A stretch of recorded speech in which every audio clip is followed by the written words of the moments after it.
So the question is, has technology overpowered the commodities complex to the extent that commodities continue to shrink as a portion of the total economy?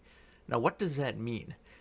Commodities such as oil, natural gas, gold, silver, copper, and certain food items such as coffee, cocoa, etc., are called commodities because these are low-tech products that are too normalized into the economy to be considered luxury goods or some premium type of product. But many of these commodities, especially the energy commodities, are essential to keeping the rest of the economy running. That is why oil prices and natural gas prices matter a fair amount. Certain metals like copper and aluminum are also useful in manufacturing. Gold and silver have only ornamental and speculative use. In fact, gold is one of the least necessary commodities. It is just important for monetary reasons, but even that has become obsolete in recent decades, as I've spoken about many times. So to answer this question, we go to this Goldman Sachs Commodity Index, which I often feature on this channel when I speak about inflation, and I take a 10-year moving average, which would mean late 2013 until present day at the moment. But over here we're seeing a longer term chart of that Goldman Sachs Commodity Index, and I specifically snapshotted this date, July 1st, 2011. Why this particular date? Because this is the date on which I published my Law of Finite Petro-Tyranny, which I've spoken about in detail in this video up here. And you can read that entire article as a read-through in this video up here. But the reason that that article is important is because many of my long-term readers, people who have read me for 15, 18 years plus, long before this channel when I was blogging at The Futurist, they have said that that prediction was not only the one that was most impressive to them, but it changed how they view technology and the economy in the future. Because I said, the entire world has a technonomic medium that gets exponentially more advanced, and as it gets more advanced, anything that is too expensive relative to substitutes or supply increase gets a mitigation faster and faster. And I predicted at that time that high oil prices was going to be a temporary phenomenon, and its days were numbered because oil's pivot point was only $70 a barrel. Pivot point meaning the point at which demand destruction rises exponentially, or substitution also rises exponentially, meaning that at $80 a barrel, that's $10 of runway for any substitution technology, such as electrical vehicles, or a supply increase technology like hydraulic fracturing, and both get boosted when that price gets higher. That is why an oil spike from 1973 to 1981 did not do any visible demand destruction. It was happening at a very small scale because it's an exponential technology, but it was too small of a scale to matter, and that's why you had gasoline lines and you had carpooling and things like that.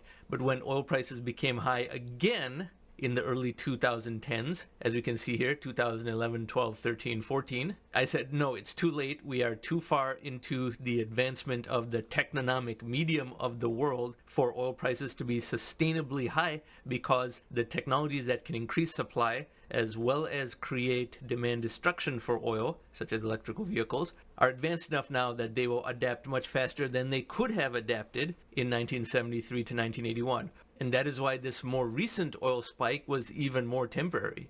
Despite a war between two countries, one of which is the second largest oil producer in the world, Russia, this price spike in all commodities, including oil, but also natural gas, was extremely temporary because of the strength of the technonomic medium now, which is much greater than it was even in 2011. So I published that article exactly in the middle of 2011, July 1st, 2011, and we can see that the Goldman Sachs Commodity Index in 2011 had an average price of 650. It technically was higher than that, 664 on July 1st, 2011, but if you take the average of all of 2011, let's say 650 is the date.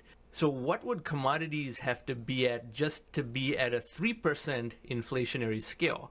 Because, as I've explained many times on this channel, the cruising speed for inflation should be seen as 3% a year, because that is when technological progress is the highest for the least amount of pain for poorest people, because inflation is always a fuel for technological progress.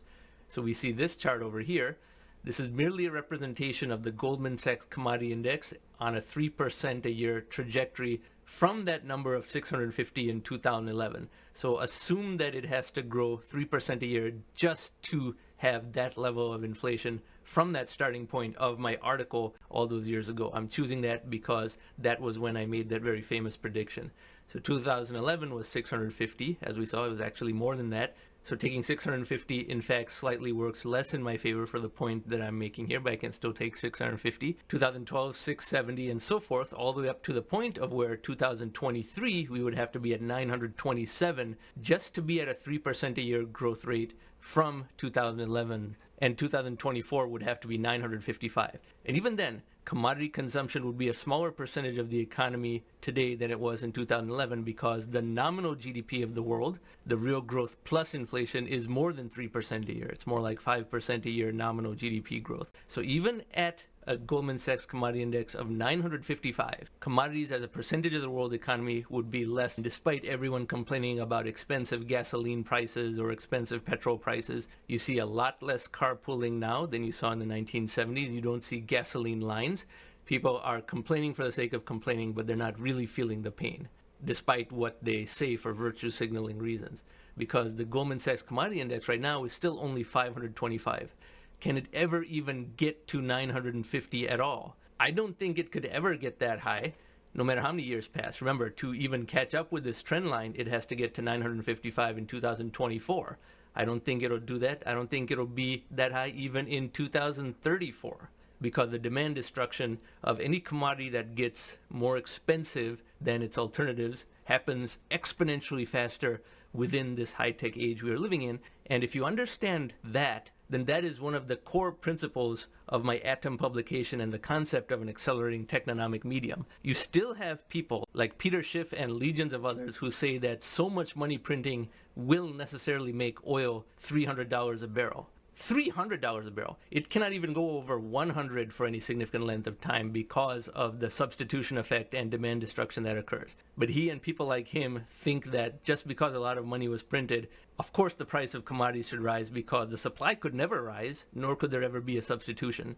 That's why these gold bugs thought that by 2023 gold would be $20,000 an ounce, and it's really under $2,000 an ounce. It is not even 1/10 of the price that they thought it would be. They thought oil would be $300 a barrel, when in fact demand destruction is pretty fast at all prices above 70.